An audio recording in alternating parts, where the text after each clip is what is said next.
Call the City Council meeting of May 18th, 2020 to order. Pursuant to the Governor's Executive Order number 20-003, this meeting will be held by video, telephone conference via Zoom. Would you please join me in the Pledge of Allegiance? I pledge allegiance to the flag of the United States of America, and to the republic which stands one nation, under God, indivisible, with liberty and justice for all. And I'm glad you had pants on. Me too. Thanks, Phil. Appreciate that. Let's do a roll call of the members that are present. Mayor Wirth is present. Bilsbach. Yes. Catlin. Yes. Claybaugh. Yes. Cook. Yes. Fairbanks. Yes. Kerr. Yes. McLean. Yes. And Morgan. Present. Let the record show that all members of the City Council are present. An electronic copy of the Open Meetings Act is available at nebraskalegislature.gov, statute number 84-1411. First item on the agenda is the consent agenda. All items under the consent agenda are routine by the City Council and will be enacted by one motion. There is separate discussion of these items unless a council member or citizen so requests. First is approve agenda as submitted. Receive and place on file all notices pertaining to this meeting. And place on file all materials having any bearing on this meeting. Approval of minutes of regular meeting on May 4th, 2020 as on file in the City Clerk's office. Approval of Treasurer's report of claims in the amount of $625,812.84. Approval of Boswell report of claims in the amount of $49,846.49. Approval of write-off of ambulance bad debts. Resolution number 6561. Executing the amendment number 1 between the city and JEO Consulting Group Incorporated to provide additional services to develop guidelines for an access management policy as recommended by the Board of Public Works. And resolution number 6562, executing the memorandum of understanding between the city and Public Health Solutions District Health Department to provide for a grant from Public Health Solutions to the city for the street classification study. Is there any item that any council member wants removed from the consent agenda?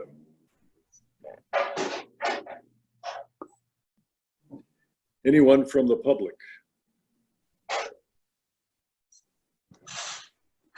Is somebody playing the cymbals? I think Linda's putting the dishwasher stuff away. I see. Thanks, Rick. You're welcome.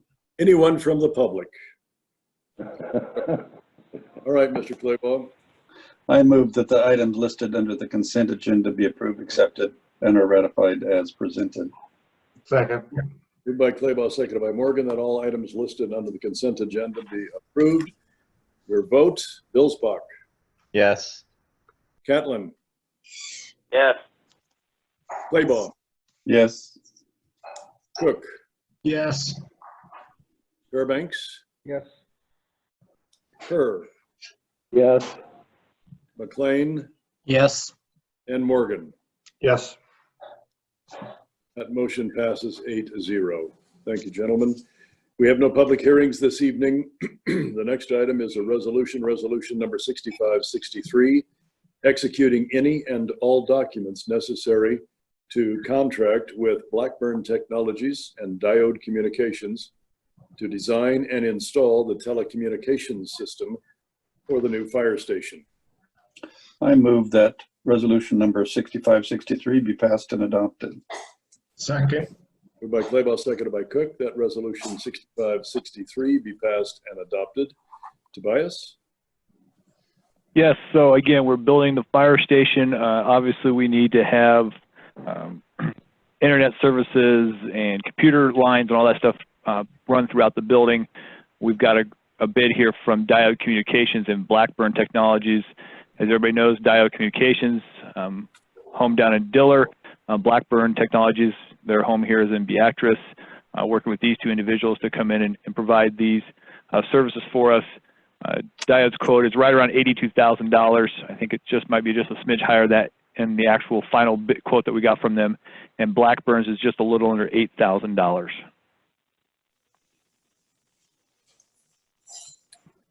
Any questions? Dan, I don't have a question, but I just want it noted, when we did this, you made reference that you were going to try to use as many local contractors you can, as you could, and these guys are definitely local. I appreciate Tobias making sure everybody was aware of that. So, Thanks, Ted. Any other comments or questions? Anyone from the public? Seeing none, roll call vote. Billsbach, Yes. Catlin, Yes. Claybaugh, Yes. Cook, Yes. Fairbanks, yes. Kerr, Yes. McLean, Yes. and Morgan. Yes. And that passes 8-0. Resolution number 6563 has been passed and approved. Next is Resolution 6564, executing the contract of conveyance of real estate between the city and Jeffrey R. Kozer and Jamie M. Kozer, outlining the obligations of both parties under the Own program. Last name is Keyser. They're our neighbors. I move that resolution number 6564 be passed and adopted. Second. Moved by Claybaugh, seconded by Billsbach, that resolution number 6564 be passed and adopted. City Council President, thanks for your correction. I appreciate that. You're welcome. I'm sure they're listening. This is our standard MODA own program. The lot they're looking at is 305 Hill Street. If you're on the west side of Beatrice, it is all the way along over on Highway 4. There's a little lot over there that we acquired in 2016. We've demolished the house off of there and taken down a number of trees and other things that were kind of in the away there. I think their plan at this point is just to kind of have a garden, a flower garden. I don't think they're looking for anything more than that at this time. Other than that, though, just the standard MODA owned lots. Again, they get credit every year. After so many years, they'll acquire ownership of it. Any questions you guys have? Toby, that's the old Bates property? Correct. Any questions or comments? Anybody from the general public?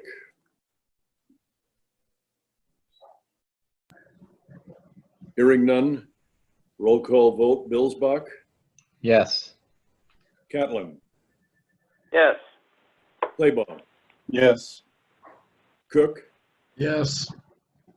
Fairbanks, Yes. Kerr, Absolutely. McLean, Yes. and Morgan. Yes. And that passes 8-0. Resolution number 6564 has been passed and adopted. Next is item C, resolution number 6565, showing no objections were filed regarding paving district number 496. That's Prairie Avenue between Carlisle Street and Darwin Street. I move that resolution number 6565 be passed and adopted. Second. Moved by Claybaugh, seconded by Her. Kerr, that resolution number 6565 be passed and adopted. Tobias? A couple of weeks ago, we talked about doing a paving district up in the Glenover area, which is on Prairie Avenue from Carlisle Street to Darwin Street. This is as far west as you can get in Glenover, at the 1 block stretch in there that's gravel. You guys approved the resolution. We sent notice out to all of the adjoining property owners. We published notice in the paper pursuant to state law. We have received no objections back. I did receive one phone call from one of the property owners, explain how the process worked and what they were looking at as far as prices go. And that was the last time I've heard from anybody. That was immediately after the meeting creating the district. And the loan will actually be for how long of a period of time, Tobias? I can't recall. Is it 10 years? Generally, we do 7 to 10. I think Linda told me they usually do it over 10 because that's what the program we have is set up for. So usually we do them over a 10-year period. The next step, assuming you guys pass this tonight, is James Burrows will get busy on actual designing it, and then we will go out for bids and do all that stuff. You're probably looking at a construction next summer, just based on where we're at time-wise at this point. And then you guys would set as the equalization board, decide how much everybody has to pay along that stretch, and then their payments would start to become due, the first one 60 days after that date. Okay, very good. Mr. Mayor, this Yes, is sir. Kerr.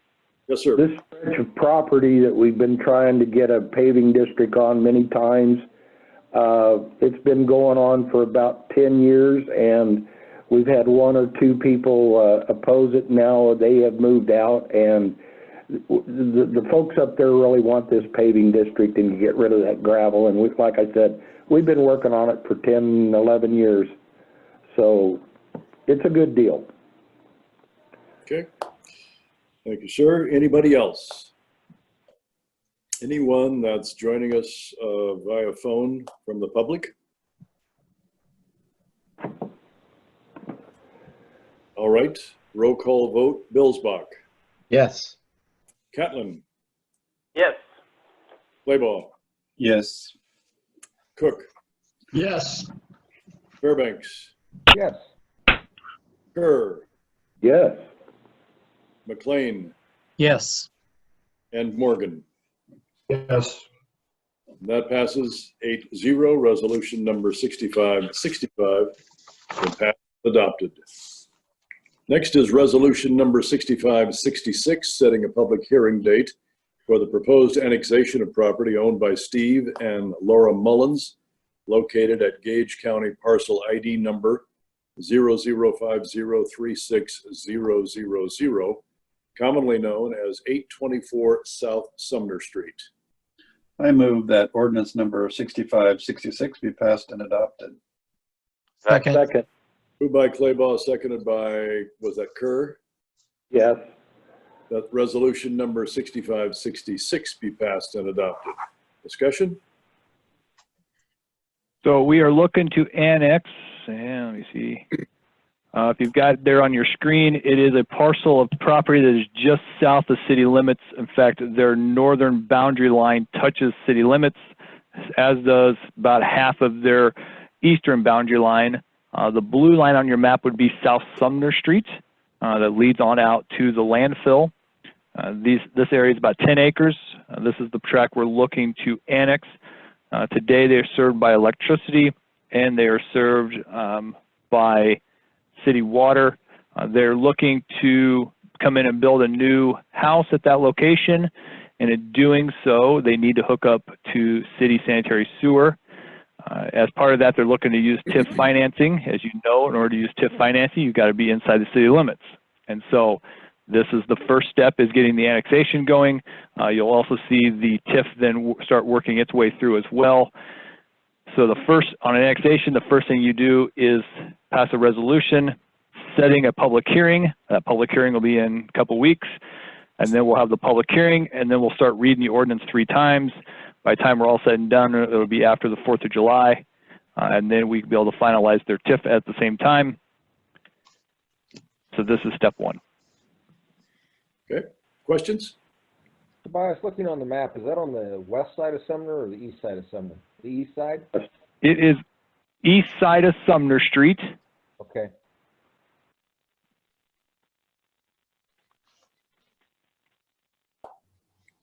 Any other questions?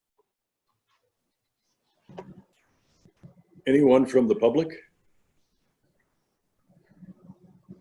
Hearing none. Roll call vote. vote. Billsbach, Yes. Catlin, Yes. Claybaugh, Yes. Cook, Yes. Fairbanks, Yes. Kerr, Yes. McLean, Yes. and Morgan. Yes. That passes 8-0. Resolution number 6566 has been passed and adopted. Next is an ordinance approving the subdivision improvement agreement between the city and Wayne Hulls as recommended by the Board of Public Works. I move that said ordinance be given number 20-014. The title thereof be approved, the rules be suspended, and said ordinance be read by number only 3 times tonight. Second. Moved by Claybaugh, seconded by Billsbach, that the ordinance be given number 20-014, the title thereof approved, the rules suspended, and the ordinance be read by number 3 times tonight. Motion to suspend the rules is not debatable. Roll call vote. Billsbach, Yes. Catlin, Yes. Claybaugh, Yes. Cook, Yes. Fairbanks, Yes. Kerr, Yes. McLean, Yes.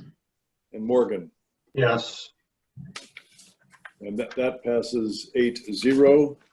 Ordinance number 20-014 by number the first time, ordinance number 20-014 by number the second time, and ordinance number 20-014 by number the third and final time.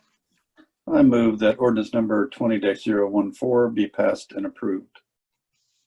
Second. Moved by Claybaugh, seconded by Cook, that ordinance number 20-014 be passed and approved. Any discussion? So for those of, yeah, go ahead. This is Kerr. Is there something in the agreement, refresh my memory, that we can go down there and check anytime to make sure? This is the salvage yard he's wanting to start, right? Yes. Is there anything in there that says that to refresh my memory, that we can go in at any time and check to make sure that the property meets our standard to where it just doesn't become a junkyard instead of a salvage yard? No, there's nothing in the agreement pertaining to that. This agreement only deals with the extension of the sanitary sewer main. Again, Wayne bought the property just to the east of the recycling center at about 11th and Holbrook. He now wants to build his building there. He needs sanitary sewer. This agreement just basically says that the city engineer will design the sewer main extension. We'll get it approved by the state. When we do that, we will hand Wayne the plans and specs for the project. He will then hire a contractor, I believe it to be a local contractor. They will install the sewer main. Wayne will pay for the installation of the sewer main, and upon the completion of that, the city will then own the sewer main up till his property line.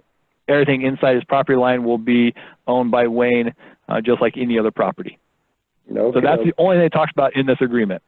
Okay. Thank you.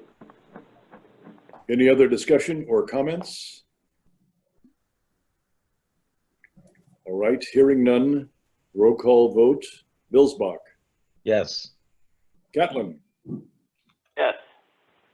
Claybaugh, Yes. Cook, Yes. Fairbanks, Yes.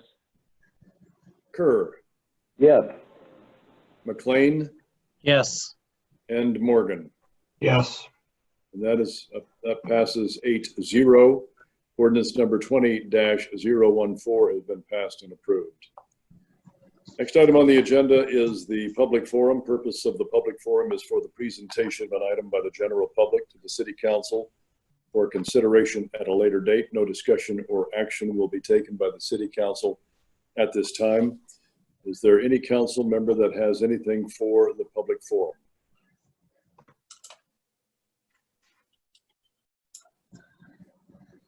Anyone from the public? All right, hearing none, we will go on to discussion and reports, and that includes the city administrator's monthly report. Tobias? Yes, thank you. So we know that the summer is upon us because you guys have probably seen the number of orange cones that have popped up around town with the street light project going on throughout the downtown area. Pavers is in town right now doing the concrete portion of our mill and overlay projects for both 2019 and 2020. You've got the water department putting in their water main along 5th Street right now. And then the fire station is getting started. They're looking to do the stormwater relocation and some of those projects. And so you'll see Scott Street start to close. You'll see Bell Street start to close. They're looking to close a lane along the highway there, probably about June 1st. We're hoping by June 1st, the state is done with their stoplight project and is out of here. So those projects don't overline, but you are starting to see quite a bit of construction occur throughout the community. Another thing I wanted to note was that on Friday, I think we're looking to launch our new website. I know we're very excited about that. It's hopefully a vast improvement and provides information for people. So we're looking to get that one going. And then the other thing I wanted to kind of touch on was I know there's been a lot of questions with COVID, how things are going financially for the city. And so I thought we'd just kind of go over some of those numbers. I know numbers can be difficult, especially over the phone, so hopefully we can answer a few of those questions. Property taxes, when we looked at property taxes, we have collected about 45% of what we had budgeted through April. April would be about the 50% mark for us. Last year we had collected 43%. So we're right where we thought we were at last year, a little ahead. So property taxes have come in well for us. And things are going fine there. Motor vehicle taxes, we are down $2,000 through April compared to last year. So pretty minimal amount there. Highway allocation dollars, the collection as a percentage of our budget is ahead of where we were at last year at April at this time. So again, those dollars seem to be coming in just as we had anticipated, no big changes there. Sales tax, obviously the big one. The collection as percent of our budget is ahead of where we're at a year ago in March. We don't have the April numbers yet. In March of 2020, our sales tax were right at $291,000. In March last year, they were $302,000, so down about $11,000. In March of 18, they were $291,000. So again, $11,000 difference, I think comes out to be about 3%. From last year where they're down. So, you know, those don't appear to be doing too bad. So your next question is, what about the fire station? From April of 2019 through March of 2020, so that year, we've collected about $1.1 million in sales tax revenues for the fire station. The debt service we have right now with the first set of bonds, now we'll look to issue a second set as we get closer to completing this project. But the first set, the debt service at its peak is $787. So you're collecting about $300,000, $400,000 more than your first debt service. Should kind of give you an idea of where you're at as far as being able to get this thing paid off. So what happens to that, Tobias? Help me with that. You pay it right on the debt? Does that have to be held back? So we would obviously have to escrow the money until you had enough to make a bond payment. Right. And then what we would do is we would call in certain bonds. You'd probably call in the later years because they have higher interest rates. Right. And when it became callable, which is after I think about 5 years, you would start to call those particular bond payments in and use the extra funds to pay those off. Okay. So what we've been doing so far is. I'm sorry. So they're held aside. You're paying off the later bonds, anything that would mature later, and that saves us money at the other end. Did I get that right? Correct. Okay. Yes, the later years have higher interest rates, and so that's why you'd look to pay those off first if you had extra money. All right. When you look at ambulance billings, you know, for year to date, we're up. We're up about $104,000 year to date, but for the month of April, we were down about $16,000. So April was a little light for us. We had not as many people riding in the ambulance.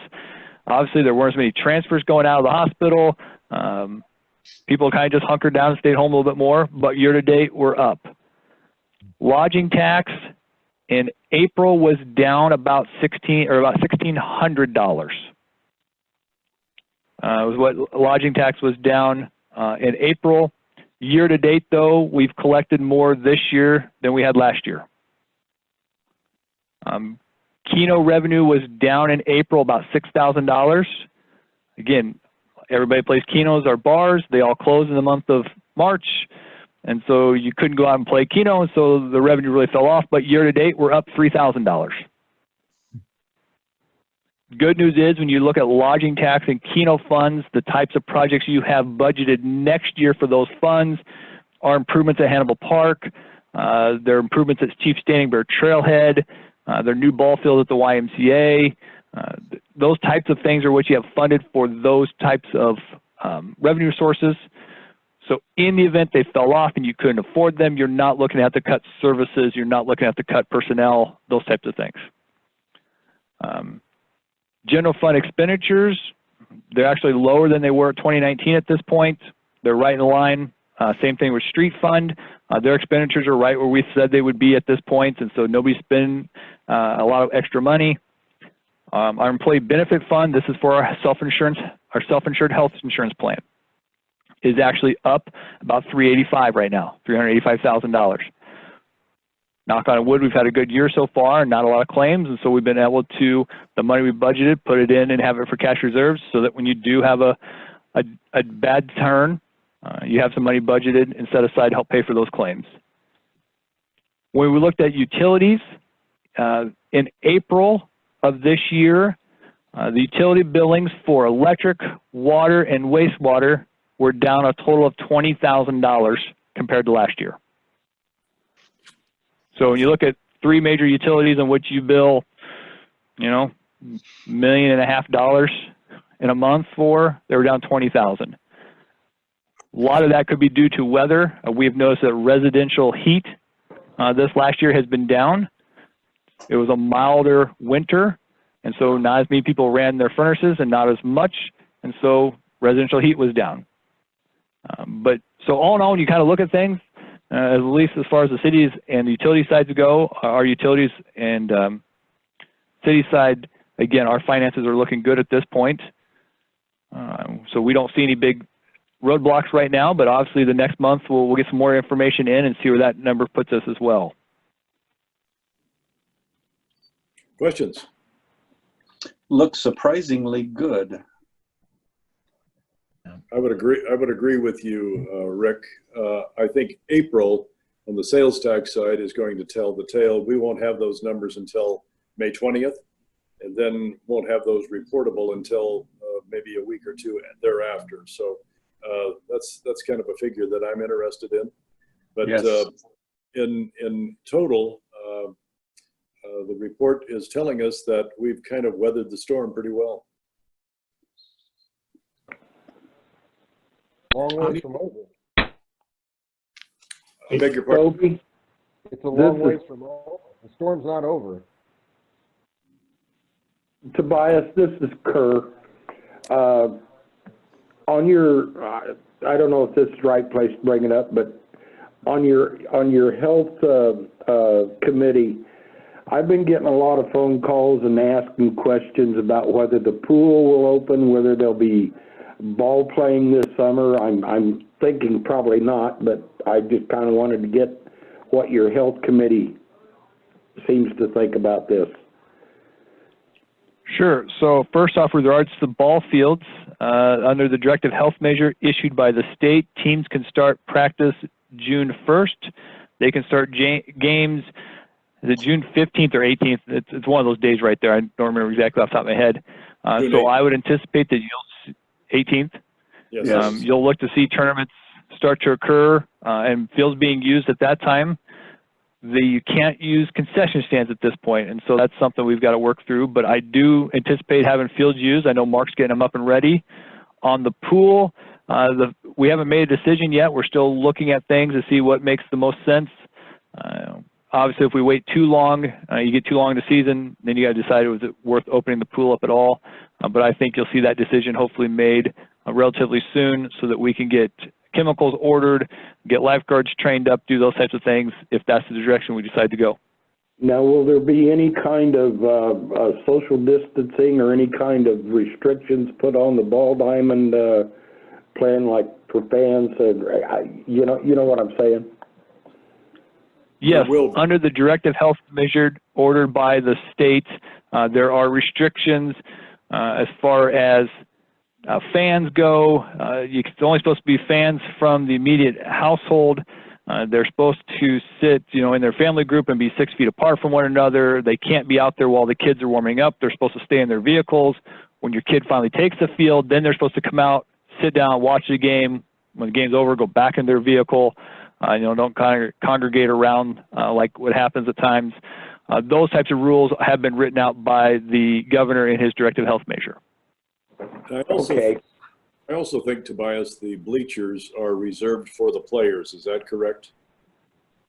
Yes, you can't sit on the bleachers. They're supposed to, and I know we're looking to remove a bunch of them just so they're not a attractive nuisance, if you will. There are people sit on them, so I think we're looking to remove some of those. But yes, Mayor, you're correct. They're not supposed to sit on the bleachers either. Okay, that'll help. That'll let me answer some of their questions then. Thank you. Okay. Any other comments? I have a kind of a comment. It's really not a question, but I think I really appreciated the fact of Brian Danke and Chief Lang and everybody who's been involved in Incident Command meeting every morning at 9 o'clock, Monday through Friday. I really think the city has really stepped up to take care of its citizens, and I really just appreciate that everybody's really working hard to try to get us through this COVID-19. Agreed. Thanks, Bob. Anyone else for the good of the order? Tobias, thank you. That's a very good report. I appreciate it. All right.